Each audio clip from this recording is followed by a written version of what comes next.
Salut tout le monde, j'espère que vous allez bien. Donc aujourd'hui, nouvelle vidéo zapping. Aujourd'hui les amis, on retourne sur X, se regarder encore énormément de séquences. Comme d'habitude, on ne perd pas de temps, petit like pour la force, petit commentaire pour le référencement. Et pour ceux qui sont sur téléphone, et bien sûr qui sont gentils, merci de booster cette vidéo.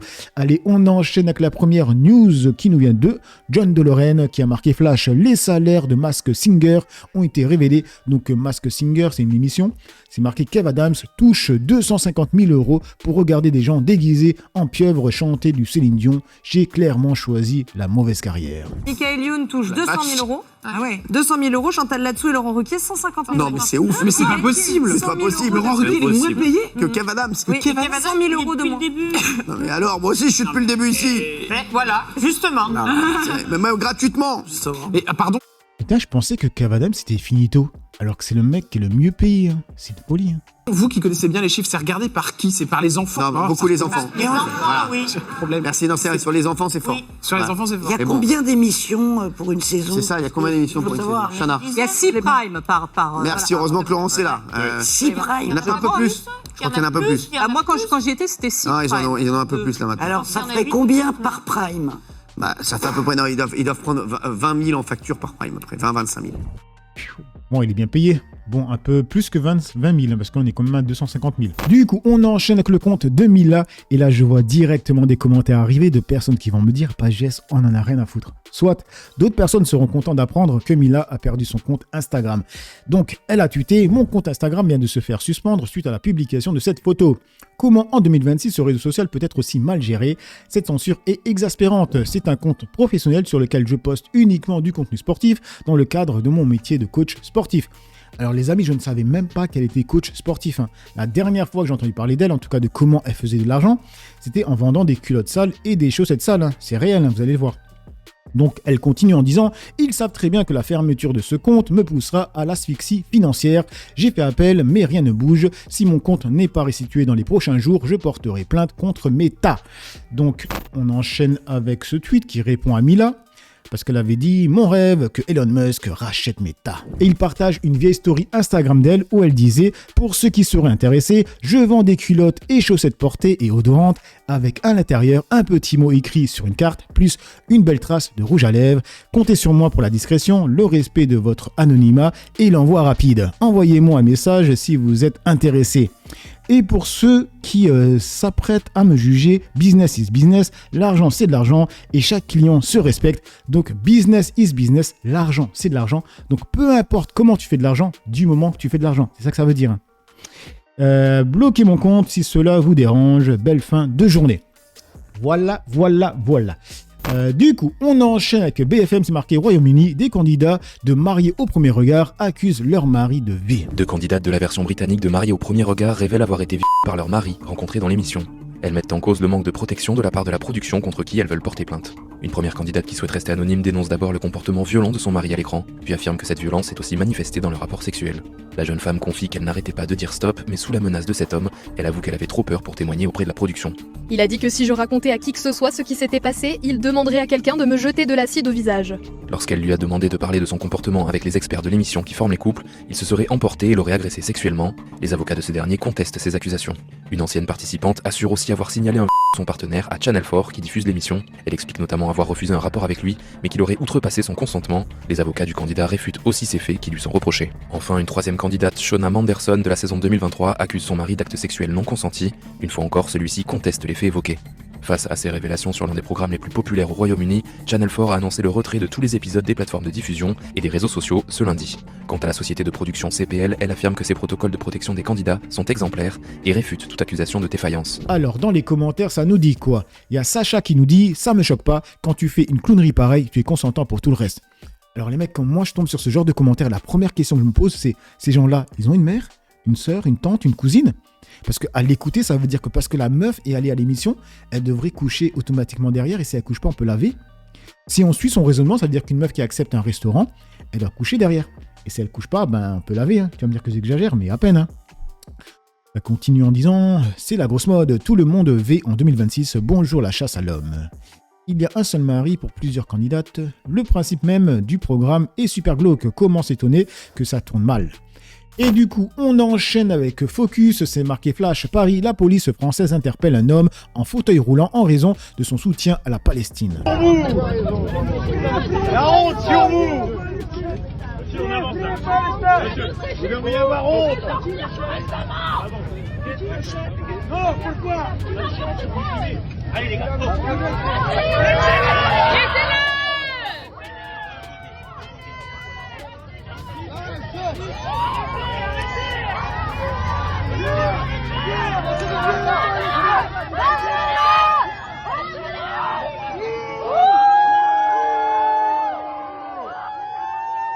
Alors là, on est tous d'accord pour dire que la vidéo, elle est choquante.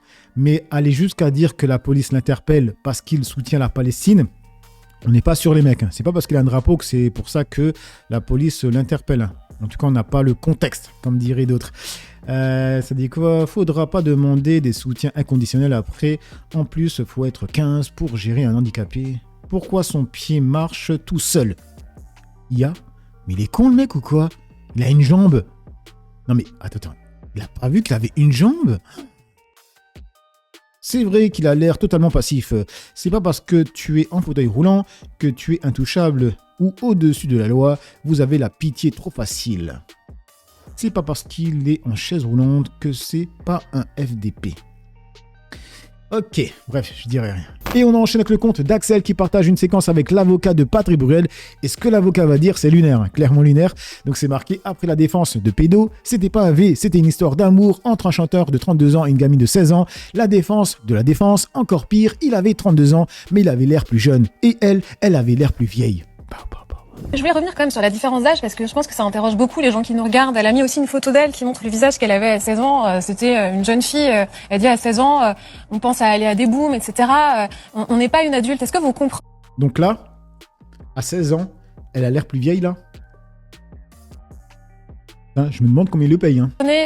Que ça puisse choquer qu'un homme de 31 ans ait une relation sexuelle avec une jeune fille de 16 ans.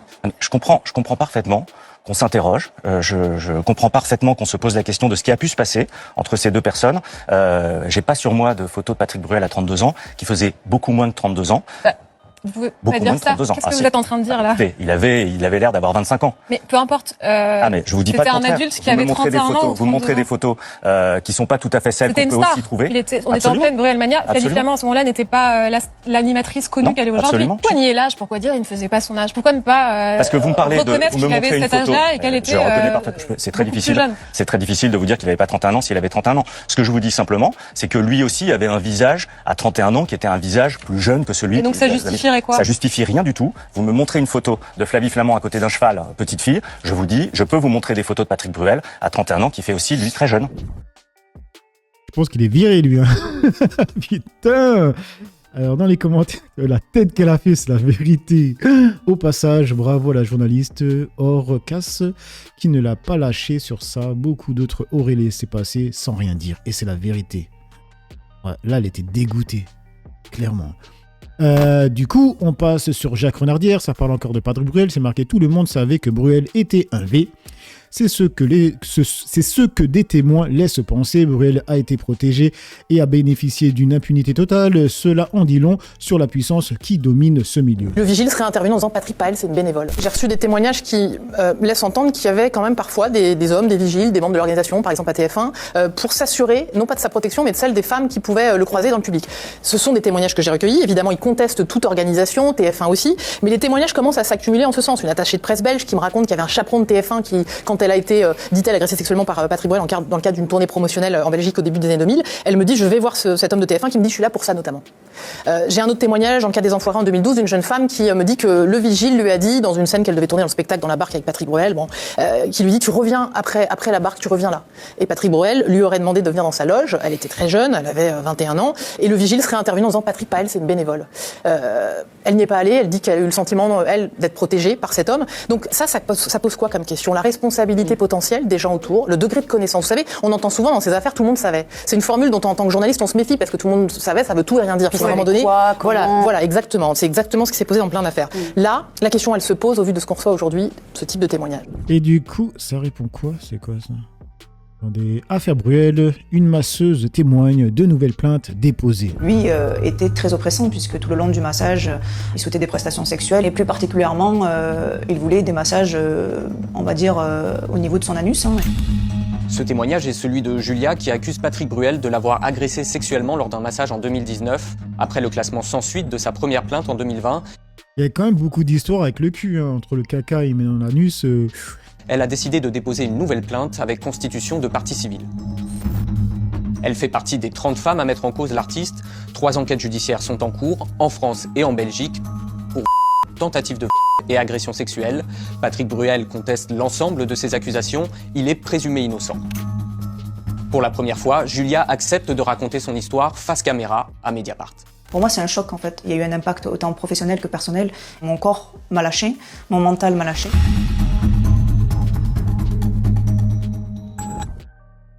Ok, du coup, on enchaîne avec TBT9 et regardez, ils essayent en fait de défendre Patrick Bruel. Après, voilà, il n'est pas encore coupable, hein, tu vois. Mais ce qui me fait rire, c'est que les émissions d'Hanouna, comme CNews et d'autres chaînes, en fait, ils ont toujours la même ligne directrice.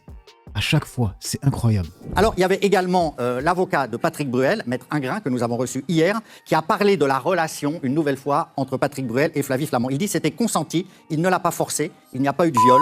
De son côté à lui, il conteste absolument avoir forcé ni Flavie Flament, ni personne d'autre. Voilà. C'est bien parce que les seules équipes, ils mettent BFM TV, alors qu'on nous l'a dit hier, ici même, sur ce plateau. Au lieu de mettre TBT9, W9, ils mettent BFM TV. Absolument. Moi, je vous dis qu'on a des génies en régie.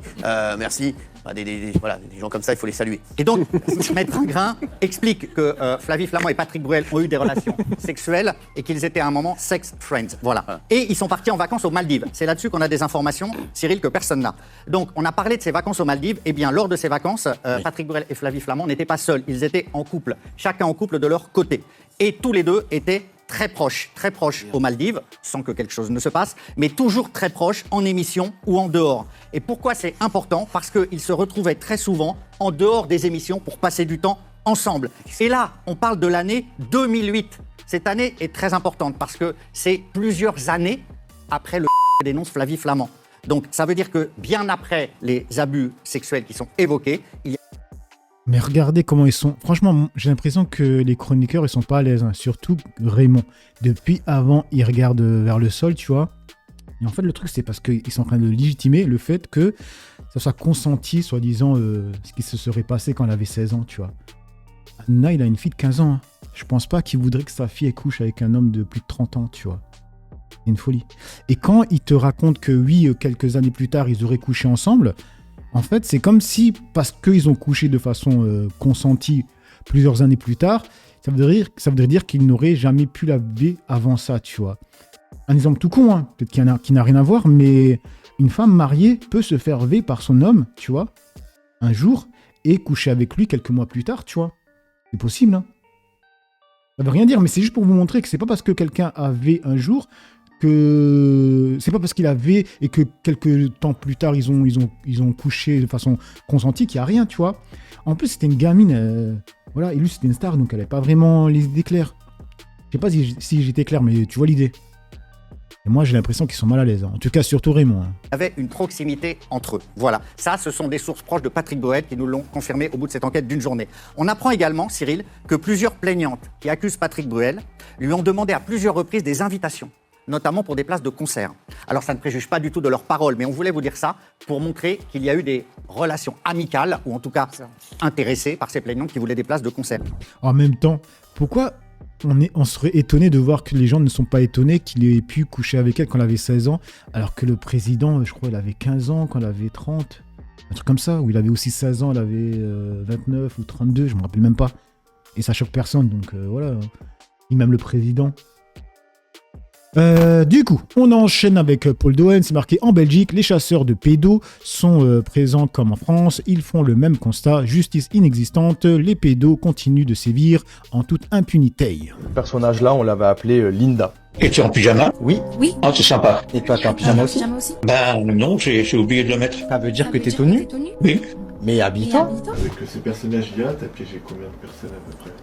Avec Linda, pas mal. Hein. Avec Linda, il y en a bien une cinquantaine, voire peut-être un peu plus, où il y a des signalements qui sont partis grâce à ce profil-là. Un des exemples les plus marquants que j'ai eu, c'est un pasteur du coup de profession qui a 70 ans. Cette personne-là était capable, au début d'une conversation, donc du coup je suis tombé 2 fois sur lui sur 2 profils différents, où il disait lui-même explicitement faire des 69 avec une petite de 13 ans qui n'avait pas mis de culotte lors de leur rendez-vous. Il est capable de me demander des photos, sur la quoi je réponds que je n'ai pas envie de lui donner une photo parce qu'il précisera sous la douche. Et il me dira du coup à la suite du refus, donc je fantasmerai tout seul dans mon coin. Lui, il est où ce pasteur ? Aujourd'hui, il est toujours d'activité. Il se retrouve à faire exactement les mêmes choses que ce que je vous dis à l'heure actuelle. Tu discutes avec eux avec des photos, avec des vidéos générées par IA. Il y a aussi des vocaux, explique-moi. Ouais, tout à fait. Quand je les appelle en direct, du coup, je vais utiliser un logiciel qui va permettre de changer sa voix. T'aimerais qu'on aille faire les magasins ? Bah j'ai pas de sous moi. Ouais, t'inquiète. T'aimerais que je t'achète quoi comme vêtements ? Bah j'en sais rien. Des crop-tops, des bodys, des trucs comme ça ? Bah c'est des trucs que j'ai déjà mais... Donc là c'est toi qui parles. Exactement, c'est moi qui parle. Je vais utiliser du coup un logiciel qui va transformer ma voix dans l'instant T, c'est-à-dire que on entendra les 2 voix sur mon stream jusqu'à que je coupe mon micro à moi pour qu'on n'entende plus que la voix de l'IA finalement. Est-ce que ça montre pas aussi une défaillance de l'État pour tout ça ? Je dirais qu'il y a une défaillance de l'État, bien sûr, étant donné que l'État part du principe où il faut qu'il y ait crime pour qu'il puisse agir. Ça veut dire qu'on attend que quelque chose soit fait avant de réagir, alors que c'est pas comme ça qu'on devrait faire. Aujourd'hui, il manque de moyens. Il faudrait peut-être réagir et prévenir vaut mieux que guérir finalement. Et du coup, on enchaîne avec le compte de Novia News. C'est avec François Asselineau. C'est marqué candidat déclaré à la présidentielle de 2027 et renvoyé en correctionnel pour des faits présumés d'agression et de harcèlement S.